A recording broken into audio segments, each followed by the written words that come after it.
Hello, John Talley here with Partzilla.com. Today I'm going to show you how to install an accessory fuse kit on our 2008 Kawasaki Pro-FXT. Really not that tough to do. Just need to get this grill out of the way. That way we can use that corrugated tube that's actually going to feed the wires back to our battery. So let me go grab a couple of tools and we'll dive into it.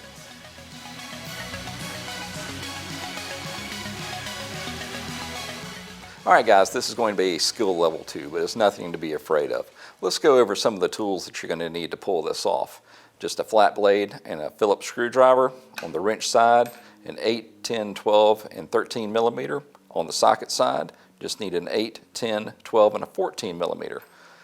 On the Allen side, you need to have one of these little 3 millimeters. That's going to be important. As usual, you're going to need a good set of needle nose pliers, 3/8 and a 1/4 inch ratchet, a couple of different extensions, and a razor knife.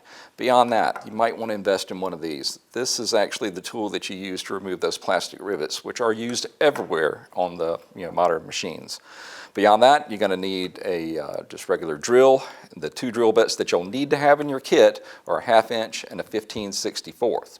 All right, as far as the parts go, there's one number that you need to get, and it's right here. Enter that in your search bar, and it'll take you right to it. So once you've got your tools and your parts together, I can go over there and show you how to do it. So let's go. Basically, you have 3 Phillips screws on either side. There's one here, one hidden in here, and then one down low right here. So we're going to start pulling those off, and then we pull the grill forward. We'll disconnect the lights and just take it all the way off the vehicle. Now we just need to concentrate on these little plastic rivets. If you don't already have one of these, I recommend that you invest in one. Otherwise you're going to maul them trying to use just a regular pair of needle nose or something like that.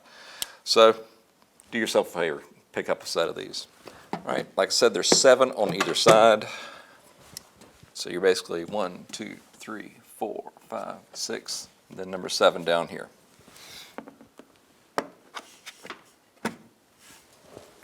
Yep, same thing on this side.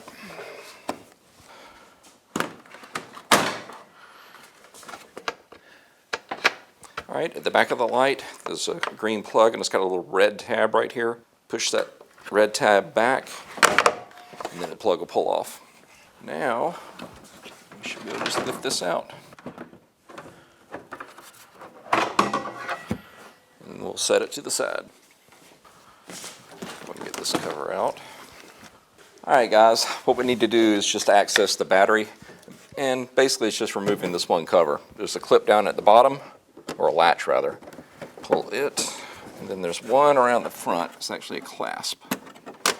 Then you lift up, and then down and out. This tube that you see, corrugated tube, actually runs all the way to the front, and that's what we're going to run the main power wire through. This is as far as we have to open up the vehicle. So what we need to do now is head over to the teardown bench and start putting together the actual fuse panel. First, I want to grab it's a little bit longer than the other 3, but it's a 10 millimeter head bolt. It's 20 millimeters long, and we want to put it through this ground, through the plate, through this ground, and then on this side, just a split washer and a regular 10 millimeter bolt.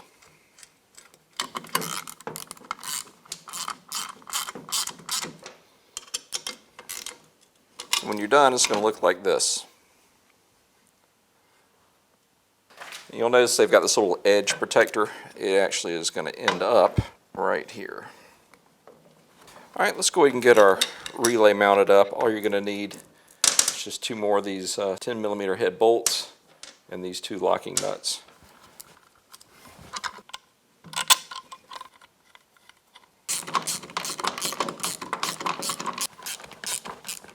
All right, let's head back over to the machine and get this mounted.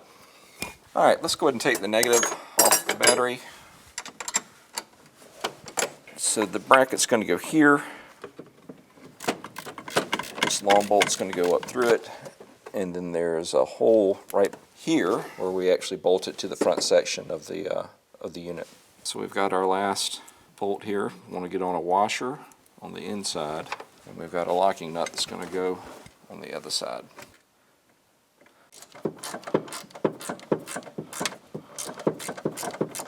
All right, now the fun part. All right, what I'm doing now is crawling under here to get this bolt on the back side. All right, guys, it's going to be hard for you to see this, but what I have to do is remove the plugs on the corrugated tube back here and as well up under the hood. So I'm just going to use a flat blade screwdriver. Hopefully that'll be enough to get up under the edge and push it out. Now we just need to go to the front and remove that plug as well. There it is. Basically, this is the wires that have to go through that little corrugated tube. What I'm doing is just folding back this one, the smaller one, so hopefully it doesn't get caught on anything. I'm just going to try to feed it straight through and see how she does.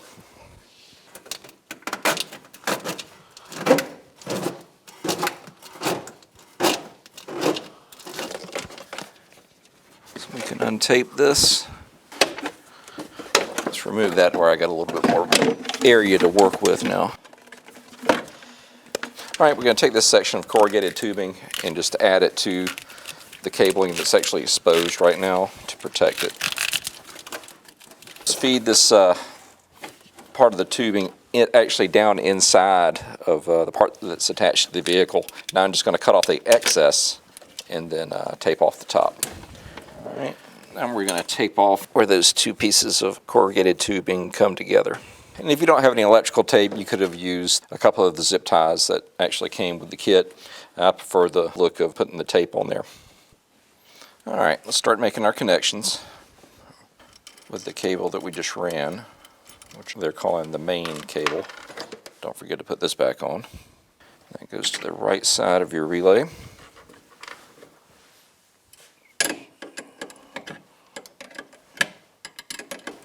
Right off that main harness, this brown wire goes here. That 6-inch ground that was attached to your plate, and it goes over here. And then this cable goes right here.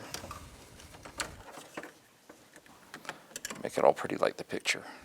All right, next let's go ahead and get the fuse block mounted up front. You want to position it about right here, pretty much as far in as you can, because we don't want it to interfere with the radiator, which basically runs right next to it. And what I'm going to do is use a punch tool to mark my points to drill. There they are. And we're using a 1564 drill bit.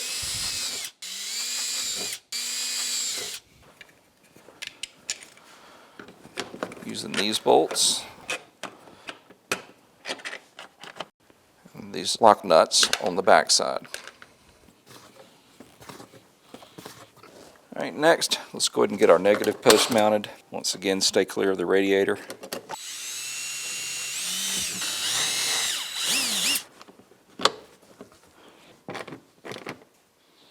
All right, let's go ahead and bring over our red wire, battery wire that is. Go ahead and get it on the post of our fuse block. Then slide the cover over the top. Next, go ahead and get our ground post tightened down. All right, guys, what we need to do now is remove the dash, and it's just held in by 5 of our favorite rivets. And what we're after is a brown wire with a red stripe, and that's where we plug that other 18 gauge into. But you have to remove this to get to it. All right, this is the wire we're after. Like I said, brown, red stripe. There she goes. All right, now we can set that back in place.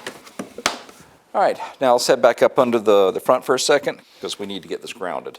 So we're going to be drilling a hole in the plastic and then routing it through down to the frame where there's going to be a hole there. We just need to scrape off where the paint is and then bolt it down to the frame, creating a ground. What we need to do is drill a 1/2-inch hole about 1 inch up and then 1 inch back from this point. So it's not an exact science. That just gives us in the general ballpark to bring it through and get it down to that hole in the frame. So right about there. Let's start off by making just a smaller hole, and then we'll bring out the 1/2-inch bit. All right, next we need to get up under here, we just want to take off the paint so we can get a good ground. That's simple. All right, let's feed our wire down and through. All right, Kawasaki doesn't tell you you have to do this. This is just a personal preference. Whenever I scrape off the frame, I want to try to protect it from rusting. So some type of epoxy paint, pick it up at an AutoZone or wherever. But this will keep it from rusting. All right, we're going to go back to the battery. We need to get our positive connected up. So what we're going to do is actually run it through this protective cover on the positive post, and we're going to attach it right there. All right, get that covered back up. Now we can reattach our ground. Take off the nut on the end and then put our 8-inch ground wire over it.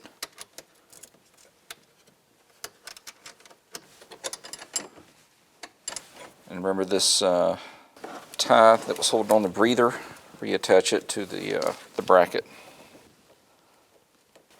Alright guys, as far as the fuse kit is concerned, it's pretty much done. Only thing we have to do now is just basically put the machine back together. So let's get it finished.